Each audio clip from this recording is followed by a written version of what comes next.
اسلام ہمیں ایک دن mother day کا نہیں بلکہ پورا سال روزانہ پیرنٹس ڈے منانے کا ذہن دیتا ہے کہ جب جب ماں باپ کو پیار سے دیکھو مقبول حج کا ثواب پاؤ. ارے ایک دن ماں کو پھول دے کر، ایک دن آئی لو یو موم کہہ کر مدر ڈے منا لیا، اور پورا سال ماں باپ کو تکلیف دیتے رہے، پورا سال ان کی نافرمانی کرتے رہے، پورا سال ان کے سامنے زبان درازی کرتے رہے، پورا سال ان کا دل دکھاتے رہے، اور کہتے ہیں مدر ڈے منانے چلے ہیں. ارے اسلام کا یہ طریقہ نہیں. اسلام تو کہتا ہے اف مت کہنا، ہوں مت کہنا، تکلیف مت دینا، بلکہ ان کے بولو براز، یعنی جب وہ اپنی حاجتوں کو بستر پر پورا کریں اس کو صاف کرتے ہوئے کبھی کرانا مت. سوچئے تو صحیح، آج دو ماں باپ 11 10 اور 12 بچوں کو پال لیتے ہیں، مگر ان 12 بچوں سے 2 ماں باپ نہیں سنبھلتے.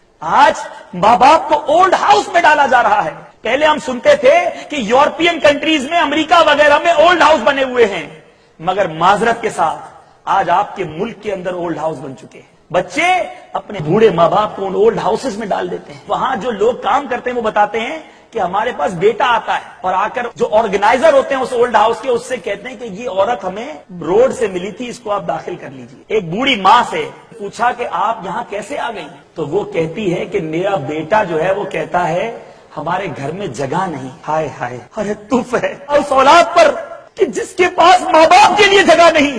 ارے وہ ماں جس نے 9 ماہ اپنے پیٹ میں ہمیں جگہ دی، کتنی تکلیفیں برداشت کری.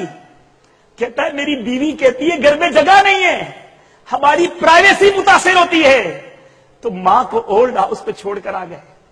اور قربان جائیے اس ماں پر، جب اس ماں سے پوچھنے والے نے پوچھا اپنا نام تو بتا دیجیے، کہتی نہیں، اپنا نام بتاؤں گی تو تم میرے بیٹے تک پہنچ جاؤ گے اور میرے بیٹے کی عزت پامال ہو جائے گی. یہ ہوتی ہے ماں، اور یہ ہے اولاد کہ آج اپنے بوڑھے ماں باپ کی کھانسی پر کہتے ہیں کہ تو کھانستا ہے، بڈھا کھانستا ہے، ساری رات نیند نہیں آتی، ابو آپ بہت بیمار ہو گئے ہو، چک چک مت کیا کرو، ہر معاملے میں ہمیں مت ٹوکا کرو. آج بیوی منع کرے تو ماں سے ملنے بیٹا نہیں جاتا کہ میری بیوی ناراض ہو جائے گی. ارے اپنے بچوں کو دادا دادی کے پاس، نانا نانی کے پاس نہیں بھیجا جاتا کہ نہیں ان کی والدہ ناراض ہو جائے گی. آج اپنی ماں کو بیوی سے نیچے کر دیا ہم نے. اسی ماں نے تو ہماری سہرے کے ارمان دیکھے تھے، اسی ماں نے تو راتیں جاگ جاگ کر ہمارے لیے دعائیں کی تھی، اور آج ہم یہ صلہ دے رہے ہیں، ان کو اپنے گھروں سے نکالا دے رہے ہیں. ارے کیا کریں گے، کیا منہ دکھائیں گے رب کے دربار میں کہ ماں باپ کی رضامندی میں رب کی رضامندی ہے، ماں باپ کی ناراضگی میں رب کی ناراضگی ہے. ارے یہ ماں دعا دے تو کیا کچھ نصیب نہیں ہو جاتا.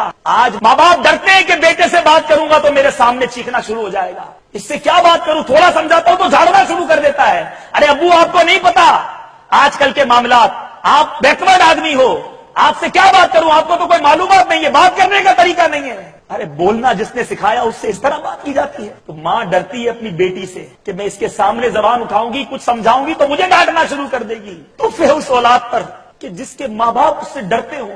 ارے ماں باپ کی دعائیں لیجئے، جب ماں دل سے دعا دیتی ہے نا تو بڑے بڑے طوفان ٹل جاتے ہیں، بڑی بڑی مصیبتیں دور ہو جاتی ہیں.